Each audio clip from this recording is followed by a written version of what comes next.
Hey guys, what's going on? Editor Onepeg here. I just wanted to say a couple of words before I got into the video here. The current climate of our industry specifically has shifted a pretty astronomical amount in the last 4 to 5 days. There's been an awful lot of people that have kind of come out of the woodwork to accuse several other people of outright abuse and worse in the cases of their own relationships with other people in this industry, personal and professional, and the list keeps growing every single day. Now, for those of you that have been on my streams, you have seen that I tend to be a little bit more abrasive than typical in the humor that I present to other people.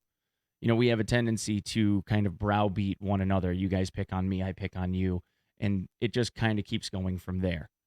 Just so that we're all on the same page, I have never in my life been accused of doing anything even remotely close to what some of these other shitheels have been doing, because I've always been of the opinion that you should be respectful of other people, not just people that you're dating. But I want to be completely clear that my community has been something that was created to save myself from my own levels of depression that I was experiencing when I first began, as an outlet for my own creativity to try and get me back on track.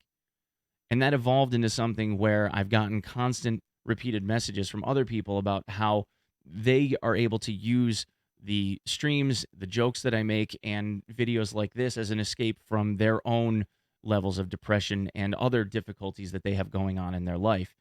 So, in part, this is provided to be able to assist other people in kind of escaping from the things that are bothering them. That being said, I want to make sure that everyone in the community understands that I in no way would condone any type of behavior that would be considered harassment for anyone in our community. Not that I necessarily believe that the streams, with all of its shenanigans, are designed to be a place for that horrible buzzword of snowflakes, but at the same time, I want that to be a space where people feel like they are safe. So, what I would ask is, if, and I am serious about this, any of you in the community have ever felt like you are being targeted by any other member of the community, that you please either reach out to me or reach out to one of the administrators in my Discord and tell them, so that we can deal with it accordingly.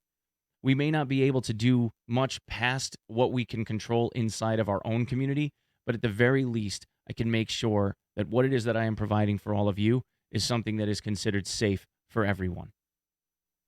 We have an extremely diverse group of people, both in religion, sexuality, and nationality. And I don't ever want a community in which people are unable to be respectful of one another based on their own stupid biases. And please, if you end up being a friend of someone or an acquaintance of someone that has enough courage to be able to tell you that they are feeling like they are being targeted by someone, please, I beg of you, take it seriously, listen to what they have to say, and try in whatever way that you can to help them. We're all in this together, and there's nothing wrong with lending a hand to someone that had enough courage to reach out to you to ask for it. And now, here's 20 seconds of a cat and dog loving on each other. You're welcome.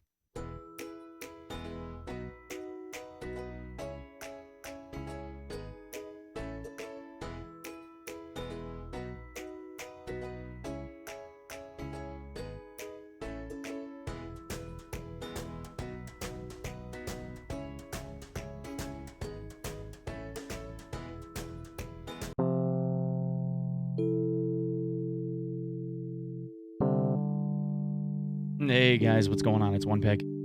So I had hoped to actually spread these out a little bit more than what it looks like I'm going to be doing. BSG has been, I guess, firing away on all cylinders and decided to change a whole bunch more stuff today.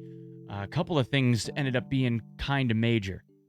So the purpose of this video is actually going to talk about fragmentation chants. And if you haven't had a chance to look into what fragmentation is in Tarkov, the TLDR of this is it's basically a critical hit.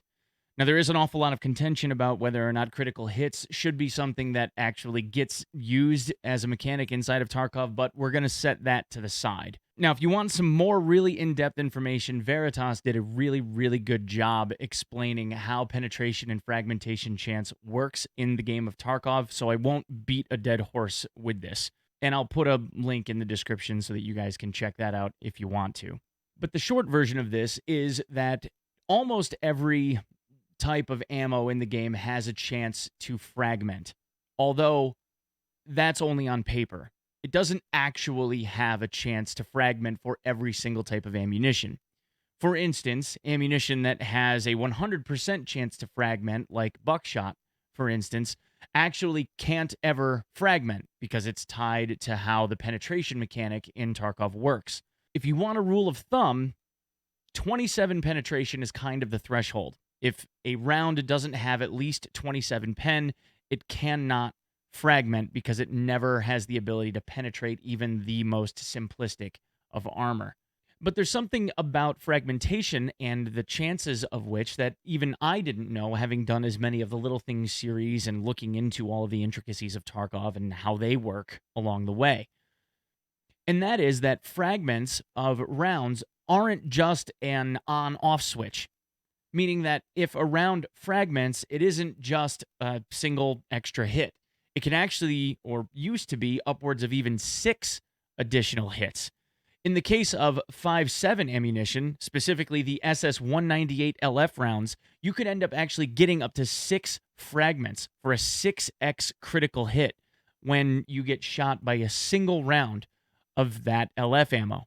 Now, unfortunately, for the case of something like LF ammo, it doesn't really matter because, again, it doesn't have a penetration chance of higher than 27, so with it only having a pen chance of 10, it doesn't really mean anything. So there's a bunch of ammo that had their fragment counts changed.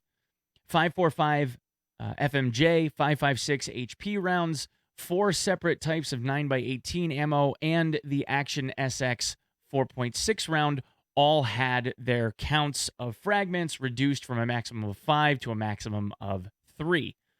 In the case of 5.45 HP, that was reduced from 5 to 4. 5.45 SP was reduced from 3 to 2. And then down the line, we see a change from a Golnik to a minimum fragment of 1 to a maximum fragment of 2. 7 and 12 BP 9x39 now has the ability to fragment, which it didn't before. 5x7 28 SS-198 LF, which used to have up to 6 fragments, has now been reduced to 4. And the R37F round for 5.7 has been reduced from a minimum of 3 to a minimum of 2. Now, that sounds like a whole lot of information, right? And I guess statistically is. But the takeaway from this is that the vast majority of these actually don't matter at all, because in the current system, at least, you have to have at least 27 penetration chance in order for a round to fragment. And almost none of these do. In fact, of all of the ammunition types, all of the fired ammunition types, I guess I should say, the only ones that matter are Golnik and 7 and 12 BP. Out of this entire list, those two are the only ones that have a fragmentation chance that's even possible of being triggered. In the case of a Golnik, that is 2%, assuming that they've fixed the bug that was recently shown on one of Vox's videos. But a really big change comes at the result of 9x39. So BP rounds have a 10% chance to fragment. In this case, with the minimum changed from 0 to 1, that means that if the fragmentation chance is triggered, then 10% of the time it's going to hit for at least double. There's one other really, really large change here that was not, as far as I can tell, openly discussed. And that is shrapnel. So every single grenade, the way that the mechanic works is they have kind of like this instant kill radius, depending on how many feet away or meters away you are from the grenade, and also has pieces of shrapnel that fly out, ranging from the VOG-25 grenade, which has the lowest count of shrapnel, all the way up to the M67 grenade, which has the highest. And all of these different shrapnel types have different amounts of damage, etc., etc., etc. So up until today, those pieces of shrapnel had a 0% fragmentation chance, and that has since changed. Now, shrapnel can not only fragment, but it can fragment more than once. So what used to be a minimum and maximum fragmentation count of 0 has now been increased to allow for pieces of shrapnel to have not only 1, but possibly even 2 fragments.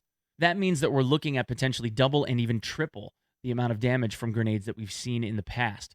So now that grenades are going to be very, very heavily buffed, and we all know that grenades ignore armor. Now, I don't know whether or not that means that they have some form of absolute damage or absolute kind of penetration chance. Is it 100% chance of penetration?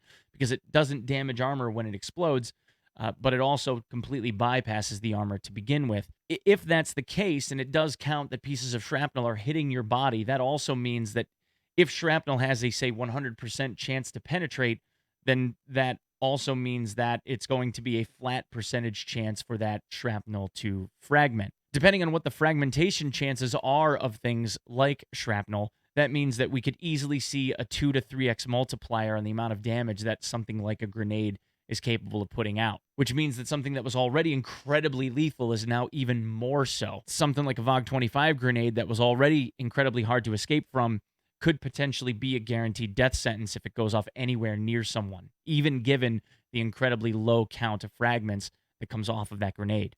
And in addition to this, they also decided to modify some of the TKM rounds. So TKM FMJ got an increase in damage from 93 to 98, and armor damage was increased from 41 to 48.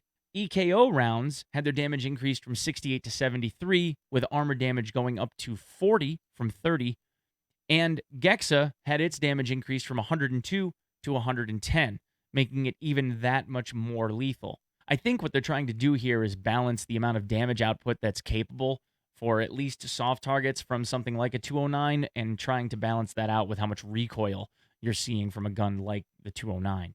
And lastly, there was a major change to Factory. Both Factory Day and Factory Night now have a maximum of 5 players, which, unless they change the maximum size of squads that can go into Factory, means that any Factory 5-man that queues up for a Factory run is only going to end up doing scav farming.